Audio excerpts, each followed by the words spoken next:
কোসার তালিকায় ২৬ জন থেকে ২২ জনে নিয়ে আসছে বাফুফে কমিটি। ফ্যানদের জন্য খুশির সংবাদ হলো ওই তালিকায় রয়েছে ব্রাজিলিয়ান অলিম্পিক জয়ী কোসার রোজারিও মিকেলো এবং German coach brand Starc.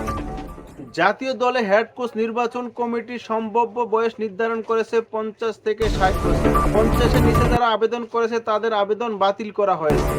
Coach নির্বাচন কমিটি কি বয়সের সাথে সাথে যোগ্যতা গুলিয়ে ফেলছে নাকি, এরকম একটা প্রশ্ন উঠছে। কেননা বিশ্ব ফুটবলে তরুণ কোচাররাও কিন্তু বিপ্লব আনছে।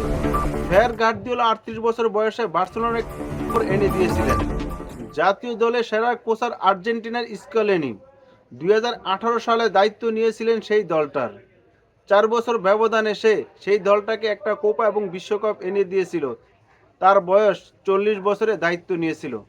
তিনি ৪০ বছরে দায়িত্ব নিয়েছিলেন আর্জেন্টিনার এই দলটা। সেটা বাফুফের কোচ নির্বাচন কমিটিদের মাথায় রাখতে হবে। কোচ নির্বাচনে বাফুফে যেই মানদণ্ডগুলো দিয়েছে, প্রো লাইসেন্স, এশিয়াতে কোচিং করার আর অভিজ্ঞতা, বয়স সীমা বেঁধে দিয়েছে ৫০ থেকে ৬০ বছর। ২২ জনের মধ্যে রয়েছে জার্মানি কোচ, ভেনেজুয়েলার কোচ, পর্তুগিজ কোচ, আর্জেন্টিনার কোচ এবং ব্রাজিলিয়ানদের মতো হাই প্রোফাইলের কোচাররা। তাদের মধ্যে সবচেয়ে হাই প্রোফাইল কোচার হচ্ছে ব্রাজিলিয়ান রোজারিও মিকেলো। সর্বশেষ ২০২৪ সালে মিশরের ২০ দলের কোচিংয়ের দায়িত্ব নিয়েছিলেন। সে সময় তার মাসিক বেতন ছিল $১,১৭,৫০০। এরকম একজন হেভিওয়েট কোচ নিয়োগ দেওয়ার মতো বাফুফের আর্থিক আছে কিনা, এটা একটা বড় প্রশ্ন। হাঙ্গেরি দলকে ২০১৬-তে ইউরোতে নিয়ে যাওয়া জার্মান কোচকেও প্রচুর পরিমাণ অর্থ দিতে হবে বাফুফকে। এই দুইজন হেভিওয়েট কোচের মধ্যে যদি একজনকে ড্রেসিং রুমের দায়িত্ব দেওয়া হয়, তাহলে খেলোয়াড়দের মনোবল এবং খেলোয়াড়রা বড় লক্ষ্যের দিকে ছুটবে।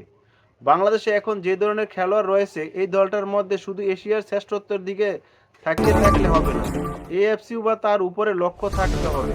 তবে শেষ পর্যন্ত দেখা যাক বাফুফে কোন ধরনের কোচ নিয়োগ দেয়। তবে শুধু কোচার দিকে তাকালে হবে না, আর্থিক